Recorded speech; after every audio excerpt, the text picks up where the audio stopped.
Hello, everybody, and welcome to the DevCast, your weekly Roblox podcast for all Roblox-related content and personal up-close interviews and conversations with some of your favorite Roblox creators. Today, we are here with WhereIsMyShirt, proud CEO of Barrier 4, known for his work in both branded Roblox filmography and photography, as well as working on several other game titles. Welcome, Where Is My Shirt? Woo! Let's go! Haha, man. This is Thanks for having me, man. Yeah, man, this is really awesome. I'm really excited to get into this conversation. So we were on a conversation of, what are your general thoughts on brands coming to the Roblox platform, and what does it mean for the future of Roblox? Yeah, and to kind of build off what I initially said is I'm generally very optimistic about the state of brands and building onto the platform. Yeah. We do a lot in various different ways. Like if you're unfamiliar with Barrier 4, we do all of the marketing. So that's the game trailers, that's the social media content, that's the general strategy for the go-to-market plan for these brands. Yeah. But we also do the integrations, and I think with these brands, as they learn more and more about Roblox as a platform, they're seeing that there's opportunity beyond just bespoke branded experiences, and they even see that those aren't necessarily the best ways to tap into the Roblox space. So I'm very optimistic about it. I think we'll see a big change and a big shift into how brands are activating on the platform this year, and moving away from bespoke game builds, though. Those will still be big.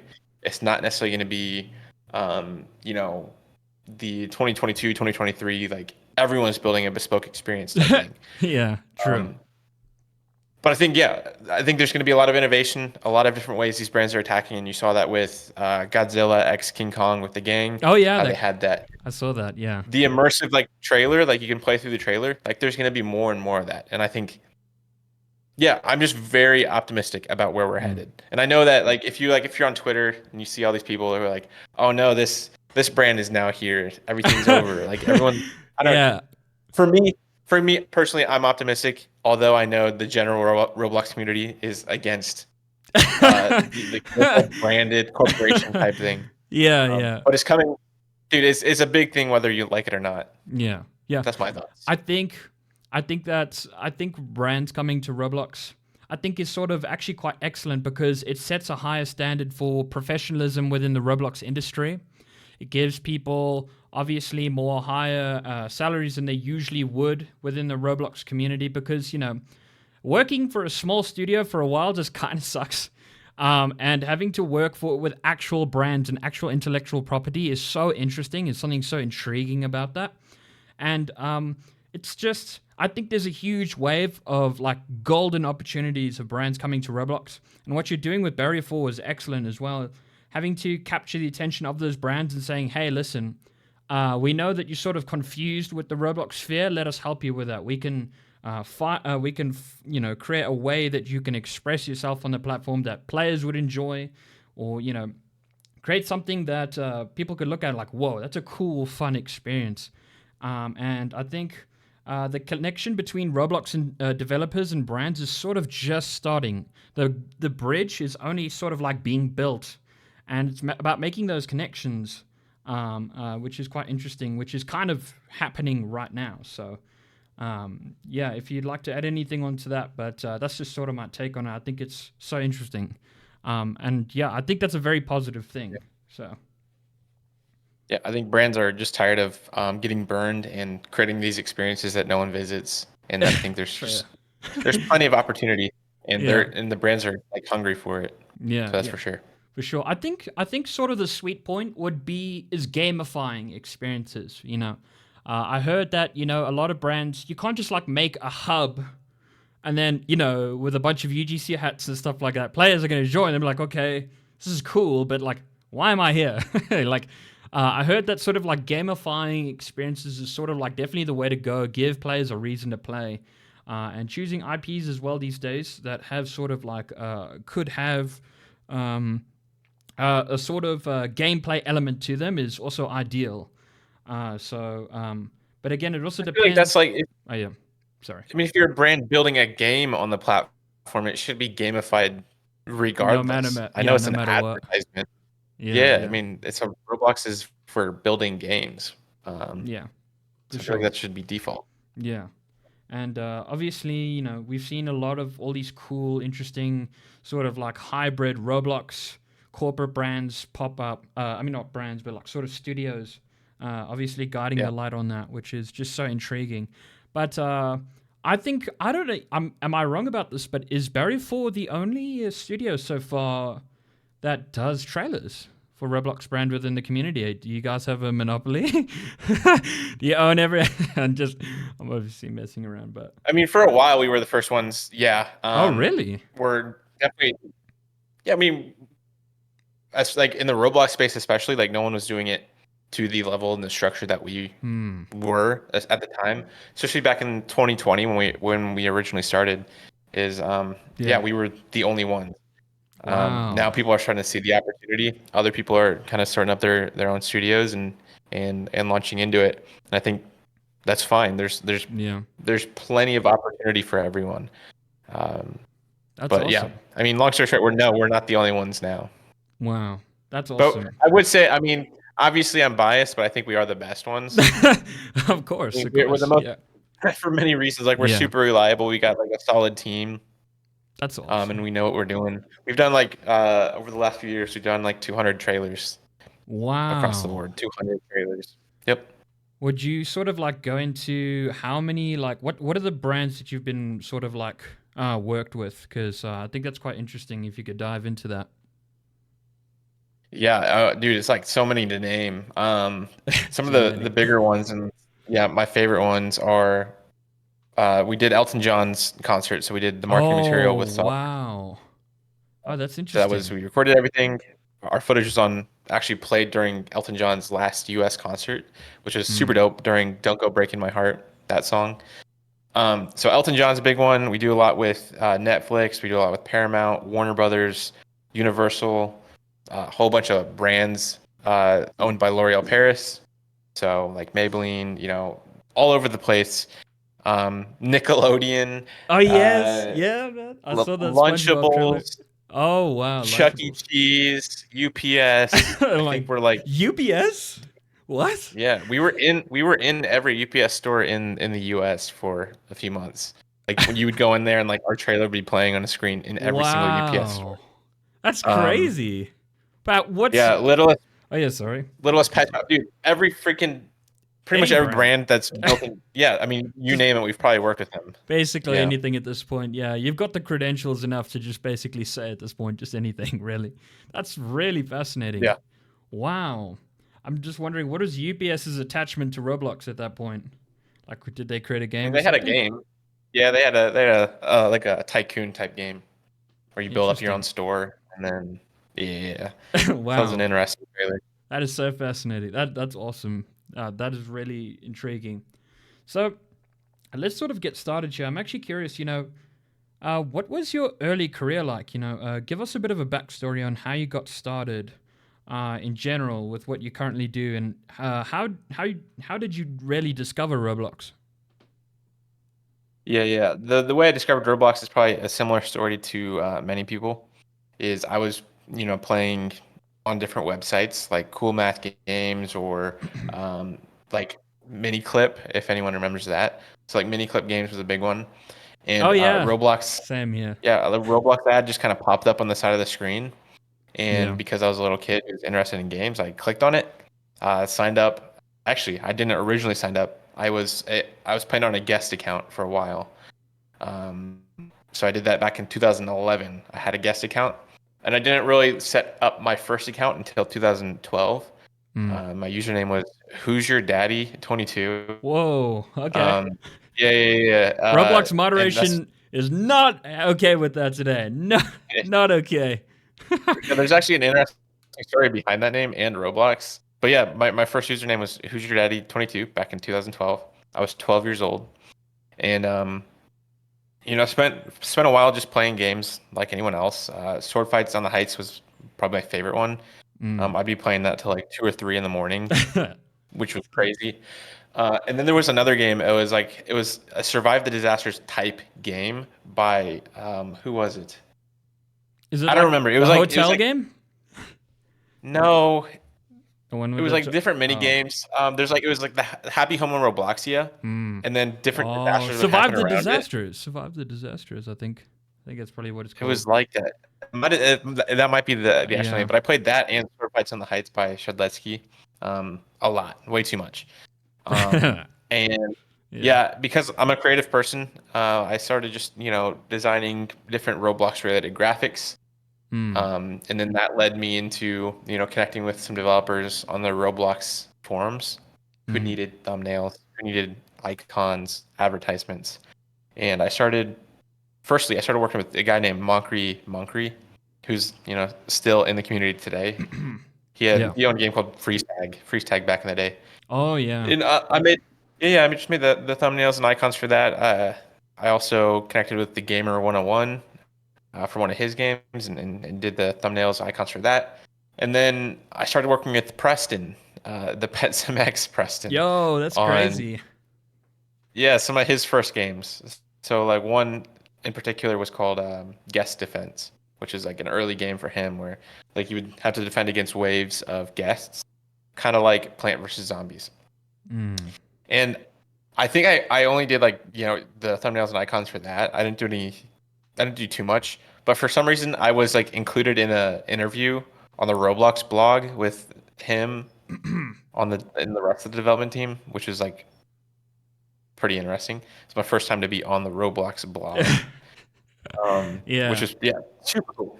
But yeah, all that to say, I was like doing a lot of graphic design work. That led me into designing a fake Roblox magazine, like just the cover of it. It Oh had my Roblox yes. character. I saw that. Yeah, it had You sort of, and then I feel like that's where you sort of like dived into like magazines, I guess, right? yeah. That was the Kickstarter things. But yeah, it was a fake Roblox magazine cover. Mm. Had my Roblox character on it. Had like Roblox newest entrepreneur, like just like fun little article like names. Um, and I posted that on Twitter. I had like probably like 2,000 followers. I posted that on Twitter. And people in the comments were like, "Whoa, are you starting a Roblox magazine? This looks super cool." Yeah. And dude, no joke. My thought was, "Yeah, that sounds like a great idea. Let's start a Roblox magazine." Great idea. Yeah. And yeah, I just jumped right into it. I found Yeah. a couple people to write articles. Mm. I interviewed some YouTubers, developers, did like a cool little game review, and then pieced it Mm. together in a short little magazine. And then we launched our very first issue probably a month after that tweet. Mm. I actually read it. Dude, There was online. There yeah, was an yeah, online version as well, right? If I could recall that you could yeah. sort of look at. Yeah. That was so They're still interesting. up right now. Yeah, Really? people can still read them. Yep. Oh, that's I crazy. can send you. I can send you a link later. Yeah, for But yeah, sure. that magazine blew up. People were sharing it. It was all over the place. And then Roblox noticed it, like Roblox themselves, Yeah. and they shared it. And then it gained even more like readership, and so many people were sharing it. So we Yeah. decided let's launch another issue, and we did that, a couple times, and then conversations with Roblox arised, and we were talking to them about publishing the magazine and printing it to distribute at the Roblox Developer Conference. And that was awesome. Like, dude, just have like a physical magazine at the conference. I was probably like That's 15 at the time. crazy. Yeah, it was crazy. So Roblox was interested in it. They paid for it to have 600 copies printed Wow. and were distributed at the developers conference in 2016. Fruity Pebbles also wanted in on it, and they sponsored the end page and got like a full page spread Oh, with Fruity Pebbles on it. wow. That's so So that was interesting. back in 2016. That was my first brand work Wow. with Fruity Pebbles. Yeah, That's so and interesting. I have a magazine back there, a copy of it. No, that's pretty neat. That's so Yeah, interesting. yeah, So you and sort of brands kind of like, damn, you guys go way back. That's crazy. Even as far as back there, that's sort of like brand collaboration and all that yeah. type of stuff. And then I think you shifted from them magazines, which I think is what it's called, sort of to I'm just trying to sort of podcasting. I think, if I could recall. Yeah, there's a little bit of a gap between that. So it was a magazine. We started out with that. That transitioned into like an in-person Roblox coding academy, where we taught kids in person how to program on Roblox. And we partnered up with a couple like of the top Roblox developers at the time, and they would come out in person and teach these courses. We ran, dude, we ran 600, 700 students in the first summer through Whoa, those courses. that's Um, crazy. I yeah, I won a pitch competition. So like I pitched the idea of Roblox courses at a competition and freaking won. Um, Whoa, you won? re- yeah, I won the regionals, not the state, but Ah, yeah, I won the regionals. I got $1,000 for winning though. yo, that's Uh, crazy. Wait, are you yeah, like yeah, 15 or 16 still at this point? yeah. About I was yeah 16, probably on the edge of 17. Yo, For this, and this is called Them Academy back in the day. them academy. Um, That's awesome. yeah, yeah. And then Yeah. I got bored of it and decided I don't like programming. I don't care too much for it. And Yeah. dude, we just shut it down. We Mm. no more courses after like the summer of 2016 or 2017, and then I took a little hiatus from Roblox for about a Mm. year, and I started doing in-person videos. Like we went from doing Roblox stuff to now I'm doing like video production for nursing homes Oh wow. Interesting. or just like random small businesses. Like I also I did the campaign videos for my local like mayor candidates. Uh, and we Mm. actually did the videos for the mayor who actually was elected back then in What? 2017. What? Um, yeah, and Okay. then That's dude, so and then like random, but we were that's all over crazy. yeah, all over the place. And then I started filming with fire departments. So I would follow them Wow. around different crash scenes and different like medical calls, and then started filming with police departments, and I would follow them as they pulled people over or like even arrested drunk drivers. Like there's a cool video of that. What are you the guy that's like Um, so they doing all this arrest cool stuff. Oh Fire yeah. departments, police departments. Yeah. Wait, so like someone's arrested and then you're No, go that ahead, dude go with ahead. the Ask mic? questions. You're You're like good. the guy with the mic like, "Yo, what's your thoughts right now?" Like and the drunk dude who's like in Yeah, handcuffs is like, he's got the camera right in front of them. yeah, just straight up right in front of him like, "Yo, uh Yeah, what's going on?" You're like, "I don't yeah. know." Oh man. We arrested some like 80-year-old grandpa some grandpa who was caught drunk driving. He ran a Uh-oh. stop sign right in front of us, Uh-oh. Oh and man. yeah, he That's got arrested. crazy. So you were like Channel 5 for a bit. Kind of, I don't know if you know about that YouTube I channel, guess. but that's crazy. Yeah, yeah, yeah. It was super cool though. But then COVID happened and everything shut down. Oh yeah. I'm sure everyone remembers that. Mm, But no more filming with police departments, fire departments. I had no more gigs.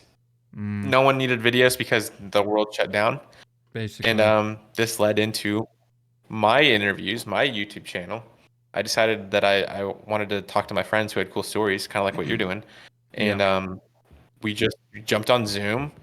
I asked them a bunch of questions and then spliced that together into a cool video and then uploaded it to YouTube Yeah. on my channel called Yeah. Where's My Shirt.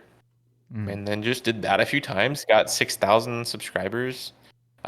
Cool Math Games sponsored an episode, which was they sponsored a Oblivious HD's interview, Oh wow. which is super cool.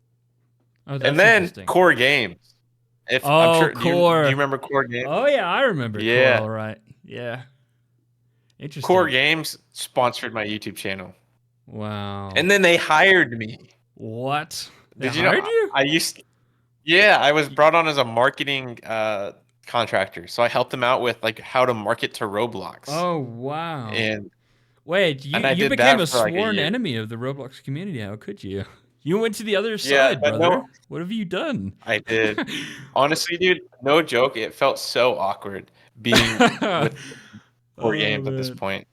Yeah. But yeah, I did that, and Lit. then Barrier 4 happened. We started doing game trailers.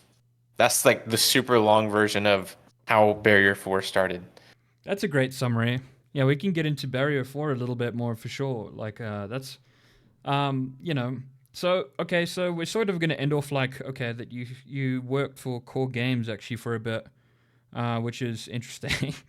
um, you know, now from sort of from there, I'm actually curious. You know, what actually inspired you to create trailers and videos for brands? You know, what what's the whole story behind that? Like, I know you've always sort of been entrepreneurial in some degree, but where did you start really shifting towards like videos and trailers and so on, and actual like doing actual filmography for brands and that?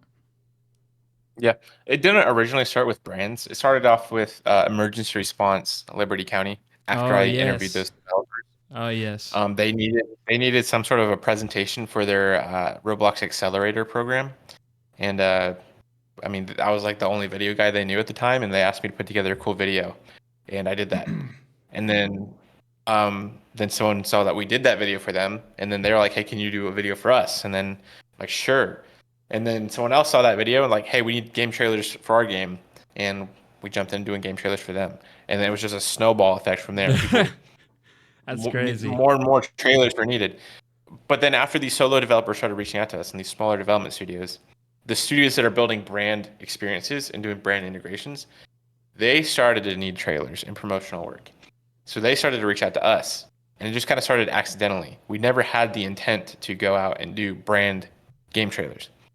Mm. It just we accidentally filled that gap, and we've just been going with it ever since.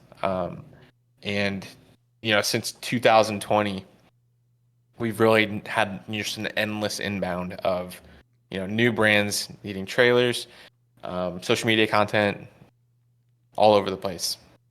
That's so So it was interesting. never intentional. Well, Yeah. I guess, success is sort of like paved with ignorance, I guess. You just never really know what's around the corner. And that's so fascinating how, just it all just sort of like folded together, how it really just snowballed that quickly. And what's so interesting is, yeah, and then that brand boom. And then I guess it just sort of like has happened to Roblox. And I guess that just sort of like super boosted everything. It must have been so interesting. What was sort of your first brand gig? I'm actually quite curious. LG, LG. the electronics company. Yeah, yeah, yeah. Oh And wow. we worked directly with them. That wasn't even through like a studio or anything. They built a game with a YouTuber named shoot, what's his name? Row Row Builder? Builder? Yo! He told me Yeah. about that. He told me he's like, yo, I was he was contracted to make like an LG experience or something. So I don't know. Yeah. That's so interesting. Yeah. Yeah, Row Builder built the LG experience, and then LG found us through the Roblox dev forums because I put out a post that I'm doing game trailers. And Yeah. when they Googled Roblox game trailers, my dev forum post came up, and then we did that. So that was our first brand game trailer. Wow. That's fascinating. And it Okay. Oh yeah, sorry. yeah, it was okay. Obviously not the best trailer ever. Not the best It trailer was ever. pretty good. What would you say is your Yeah. best trailer so far? Shoot, dude, we got I think there's two that stand out for me. I'm gonna forget the second one, but we did one for Lunchables, which was like a survive the disaster type game with suit up What? game. Disaster Yeah, is and okay. that was my favorite one, honestly, because like it was story driven. We did some animation mixed in with gameplay, and like the beginning animation is the players are chilling out on their castle, made out of crackers and like little lunch meat. Okay. So they're having a good day, and then all of a sudden, like we cut to a close up of a guy all sitting on a throne, on his cracker castle, and he's kind of Nice. engulfed in a shadow, like a big shadow covers him, and we look Whoa. up and it's a giant baby, uh, Whoa. and That's then we just crazy. cut to now the castle is destroyed, and then they have to rebuild it, kind of like the Lego commercials, and Oh, I see. it was a fun one. So the Lunchables trailer, definitely my favorite up until this point. That's so interesting. Um, like, how did you even get in contact with Lunchables? Was it like LinkedIn or something, or did they just see your stuff and they're like, "Whoa, this is kind of cool"? No, it goes back to these studios that are building the bespoke experiences for these brands. No, I see. So it They was. needed the trailer, and then Mm, that studio reached out to us. They probably found us through Twitter. That's probably yeah, found how they found us. And yeah, yeah, that's awesome. how it Twitter is happened. great. So sort of like moving away from Barry 4, I'm sort of actually curious. Like, what are some of the biggest lessons that you've learned while sort of like growing up on the Roblox platform? What are some lessons that you've sort of taken with you across your journey? Hmm. Like on the Roblox platform in general, I mean, there's so much. I think most of my lessons are definitely like business oriented, and Mm. that like, really stick with me, but also that apply to like um, to real life. And I think the biggest one is consistency is key. I as like broad as that is, and Mm. everyone's Yeah. heard that is like kind of like going back to like the Nemo movie. If you guys have seen it, like Dory's like or who was it? Yeah. Like Yeah. just keep swimming, just keep Just keep swimming. Like swimming, man. that's Yeah. that's what you got to do. Yeah. I think most of my story, like in life, is built on roadblocks and failure and setbacks. Yeah. But the difference between like, well, actually, the reason I'm here is because I just kept swimming. I stayed consistent. I show up to my Mm. office every single morning. I do the work that needs to be done every single day, Yeah. and I'm consistent with it.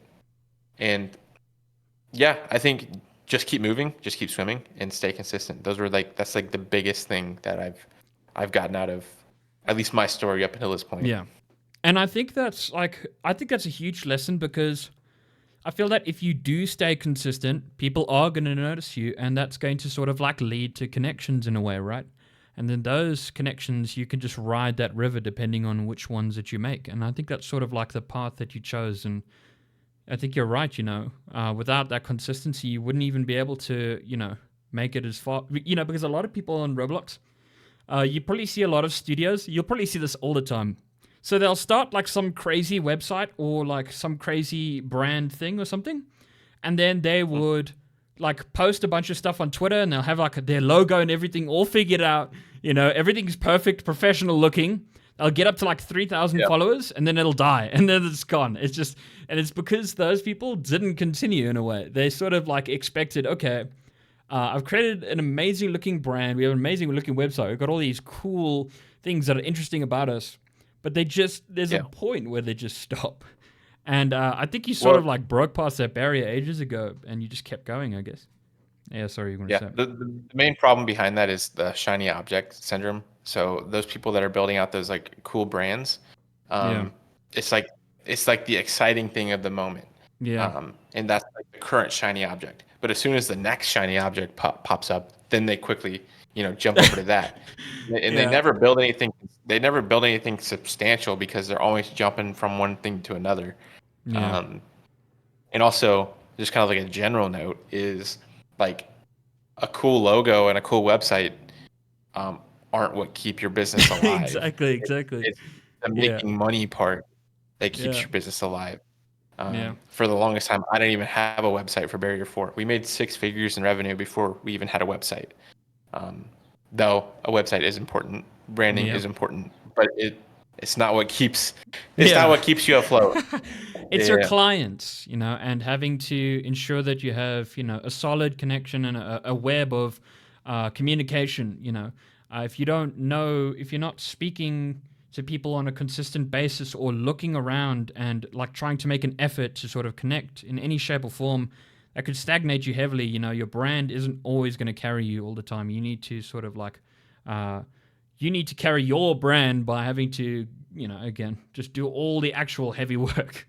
Yeah, yeah, instead of exactly. just sort of like making that nice flashy logo and stuff like that. It's often, the long term thinking. A lot of people just don't think about, they're like, this is cool. I've established this, and hopefully, maybe within a week or even a few months, everything's successful.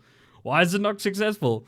You have everything in place. It's you. It's you. You actually have to go out. That's which is the funniest thing ever. It's not the website and or the logo or anything, which is quite, Yeah.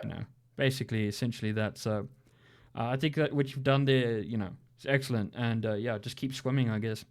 Okay, so I'm actually quite curious on this. Uh, I'm just wondering, what are some of like who are some of your biggest inspirations? That have inspired you to currently do what you love. What's really impacted you the most? Oh, what or who has impacted me the most? Yeah, Which which one? Oh, I both, I mean, guess. Whatever it is. both. Yeah, yeah. Yeah. I mean,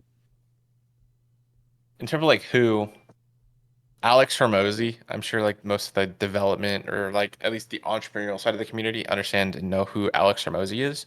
Yeah. Um, he just kind of says things how they are when it comes to building anything Yeah. significant. Yeah. And I just love how candid he is and just very knowledgeable. So I think Alex Hormozy personally has had a pretty big impact on me and how I've built my business. Um, but also like I've surrounded myself with, mentors and coaches who just like personally, impact me Yeah. and help me work through issues. So yeah, like public figure wise is Alex Hormozy, but then like the only way I've been able to build what I have built is because I've surrounded myself with um, people who have done exactly what I'm trying to do Mm. and have been through the challenges that I'm trying to get through. Um, Yeah. That's a yeah, it's a mix pretty of mentors. That's great. That's actually, it's a smart idea. You just got to, if you want to be successful, you have to surround yourself with those who already are successful. Yeah, you Like, are who you hang out with. yeah, That's exactly. You like, are who dude, are, yeah. If you hang around with the cool kids, you know, you mostly got to be the cool become the kid. cool kid. Yeah, Yeah. exactly. So, that's excellent. That's really nice. Um, we're sort of like moving on. I was actually just wondering, so what are, you could just answer this short or long, however you want to say it. What are some of the biggest, mistakes and failures that you probably learned from? What has really, shook your core? What really has hit you hard? I'm actually quite curious on that. Mm. I think in the past, um, just a lack of preparation in Yeah, terms of yeah, like part of the reason like some of my older businesses failed is I didn't have like proper agreements with yeah, the people we worked with. Like there was no yeah, like clear scope of work. There was no like this is how you're getting paid, and it left a lot of room for confusion. And um, that's an area I definitely should have had covered. It's just yeah, not being prepared back then. Um, that was mm. definitely something that caused a lot of issues and a Mm. headache. Um, Wait, like for example, like for example, like the them magazines. Were you ever thinking long term about that, or yeah, was it like a short term thing? Like, what are your thoughts? Like, because I remember you just said like you just jumped into it, right? I think, like, how was that? yeah. Was that like? I mean, Oh yeah, sorry, apologies. no, no, no, all good. So your question was like, did I expect it to be like a long-term thing, or did I have like plans for it? Yeah, yeah. No, I had no plans for it. That's why I wasn't prepared for it. I Yeah, mean, man. really, Yeah. it's like it was my first real business, and Mm, um, I wasn't ready for it, and I didn't yeah. also put the work in to get ready for it. Yeah. So no, I had no plans. I just kind of went Yeah. along with it. Yeah, because I'm just curious because yeah, you've been through like so many sort of like little like miniature ventures, I suppose, because you're very entrepreneurial in that way, and Yeah. I'm just trying to sort of like dive into when yeah like what sort of like are things that you did think that you that were like maybe that you were prepared for example. But it seems, but with everything that you've been making, it just like sort of snowballs. But I think it's sometimes when you create something that's like so good, it's also sort of like hard to control where that snowball is. I think where or like where it goes and stuff like that. And knowing how to maneuver that from the start is certainly important. So I feel like there's sort of like a contrast between like them magazines where it's like, whoa, like this is all happening. I just made this. I don't know what's going on, but it's happening. And then there's like Barrier 4, which you're like, okay, I know what I want to do. I know I'm going to do this. And yes, if it snowballs, it's fine because I know I can consistently do this, and I'm happy with that. That I'm doing this all the time, and so on. So yeah, if there's anything else that you're interested on adding on to that, but um, yeah, I think there is one thing. yeah, for Um, sure. so like every entrepreneur, like their big goal is to make $1 million, right? Yeah, So yeah, Like I want to make $1 million in this business, and it's going to be, all rainbows, Sunshine, yeah. sunshine, and happiness. Yeah, yeah. I remember telling my mentor, I said, "Hey, I think we're going to make $1 million next year." This is, I don't know, like 2022, Yeah. 22. And I said, "I'm going to make $1 million in revenue in 2023." Yeah. Uh, Yeah. he wasn't like, "Oh yeah, good, yeah, yeah, great goal, whatever." He said, and this is like actually stuck with me. He said, "Do you have what it takes to hit a Oh, million dollars?" damn. He And, hit you with and that. I'm like, "Yeah." I'm like, "Obviously, I have what it takes, dude. I mean, I have a team. We have a great product. We have everything we need."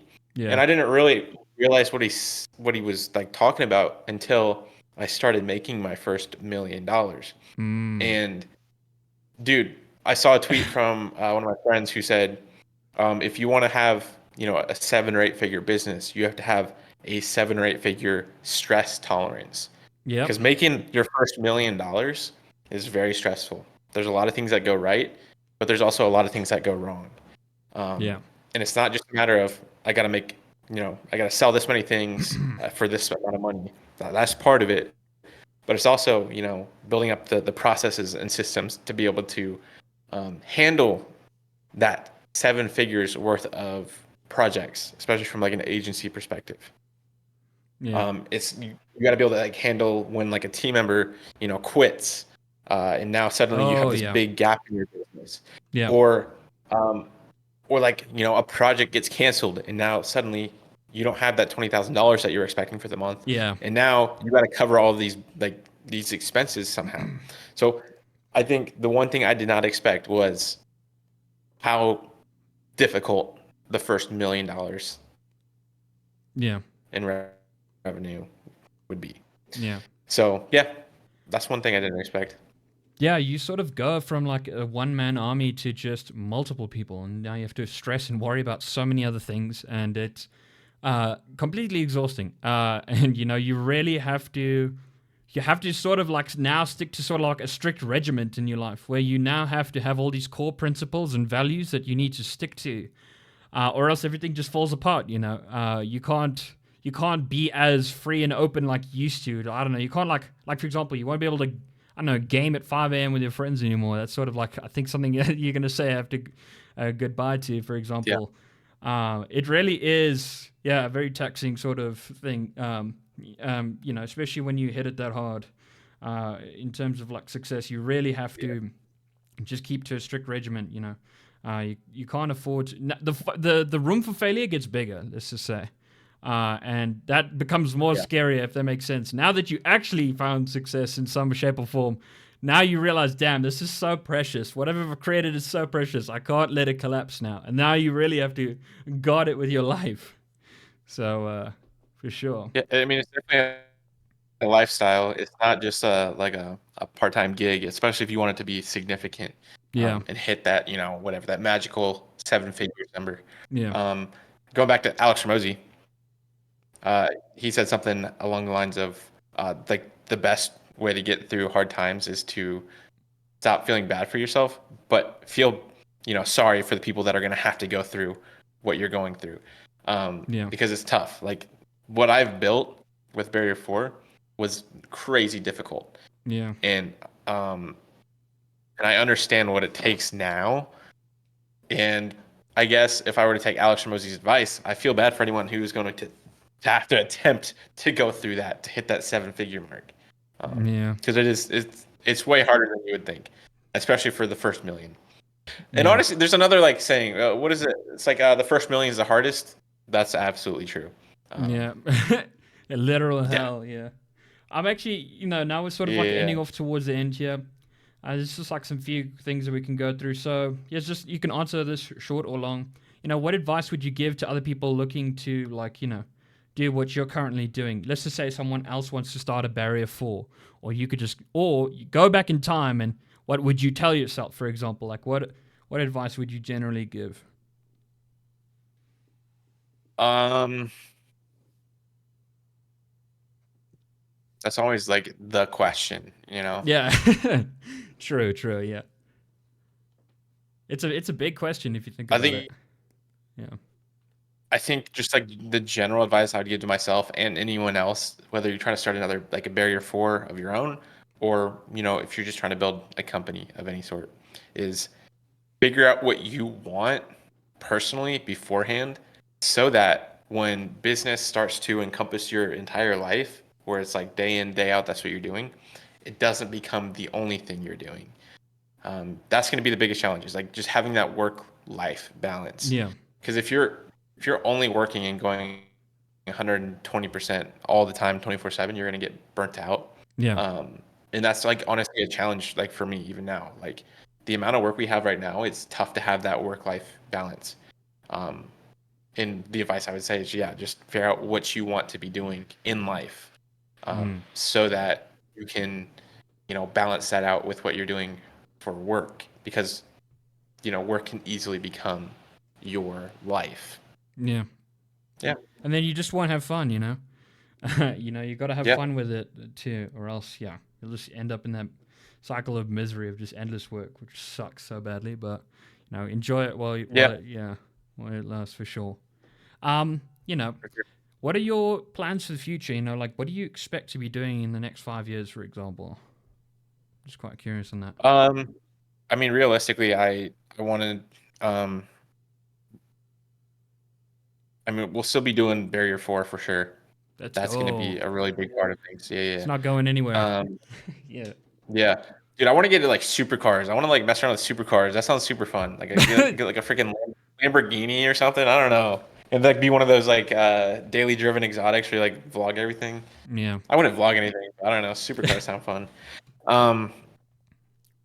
But yeah, I mean, I should probably take my own advice and like figure out what I want to be doing. I think in addition to Barrier 4, I want to get outside more, dude. That's like 5 years. I want to be outside. I don't want to be in the metaverse anymore.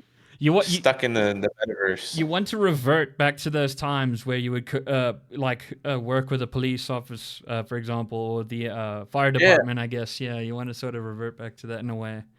That's interesting. That sounds super fun. Yeah. Maybe going you like should, a high-speed police chase. Have you maybe thought of like collaborating with Formula One, for example, the trailers and that? I think that's maybe interesting. Yeah. I don't know. We might have stuff coming up. That'd be like, I don't know. I don't know. You said it. I didn't say it. Maybe. Who knows? I don't know. It's out of the. But that would. Oh man, that would be awesome if that ever does happen. But that's so interesting. But yeah, I like that. I like that you want to sort of get out more because a lot of people begin to live a very sedentary lifestyle. The moment it's so online, heavily online focus. Including myself, we all Roblox developers know this. We don't touch grass, of course. So, it's basically it's a tradition, but we got to break out of it. It's really unhealthy. Sure. So last question, and we're sort of ending off here. What are your predictions for the future of Roblox currently? Like in the long term, where do you think Roblox will actually end up? Is it in a negative down spiral, or is it, shooting through the roof? I don't know. Just curious. I mean, like I said at the start of this, I'm optimistic about where Roblox is headed. But in terms of like predictions, I have none. I think it's going to be.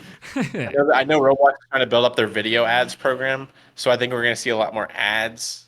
That'll probably be my like general prediction, is we're going to see a lot of ads. A lot more ads. Yeah, that's because that's how they're going to make their money, I guess. Yeah. But I think Roblox is in a good spot. It's going to continue growing. Other competitors like Fortnite or Minecraft are definitely going to step up their game a little bit more. And also be like, they're also going to be like really great platforms. Yeah. So I would say, I mean, don't put all your eggs in one basket. That's True. For sure. True. Yeah. I was on a podcast with Chad, the creator, and we're sort of like going back and forth. A lot of people say you see a lot of people complain about Roblox. They will say that, everything's sort of collapsing. It kind of sucks, and everything is, like getting worse and getting worse. And then, on the other side of it, that's not necessarily the truth. Like, not everything is getting worse with Roblox. A lot of things are actually getting better. I think, it really depends on the type of person that you really are and how you really view the platform. But, in terms of brands right now and just the scope of how Roblox is growing at the moment and how fast everything is moving, I think we're genuinely in a golden age. That I think it's a great time to be alive right now with all the Roblox stuff going on and just brand stuff, anything in general. Just right now, so much is changing. So many features are being added. It really is, a different age. It really is so interesting. So I'm really optimistic. Yeah. I'm really with you on that. Yeah. And oh yeah, would you like to say anything last minute? I suppose. No, I mean the people that see the opportunity and really like execute on it are the ones that will win, not the ones that are complaining on Twitter. Those people will Exactly. not win. Exactly. They will not win. Yeah. They will decline. Yeah. True. I mean, if you want to stay broke, then just keep complaining on Twitter. Yeah. Yeah. True. Yeah, for sure. Awesome. Okay. We're right at the end. Any shout outs? Anyone you want to have a special? Oh yes. Maybe Hasm. I got his hoodie on. I got his studio hoodie on right here. Oh, I see. I'll have to flip it in the video, but so shout out to Hasm. Nice. He's a day one. That's it. That's it. Hasm. No one else. No one at Barrier 4. Like what? You're not going to shout at your team? Okay. Nah, they're good. They're good. Nah. Oh man. Survive. Okay, man. Well, there we go. Awesome. Where is my shirt, everybody? Thank you. Awesome. And we'll see you guys next week. Peace.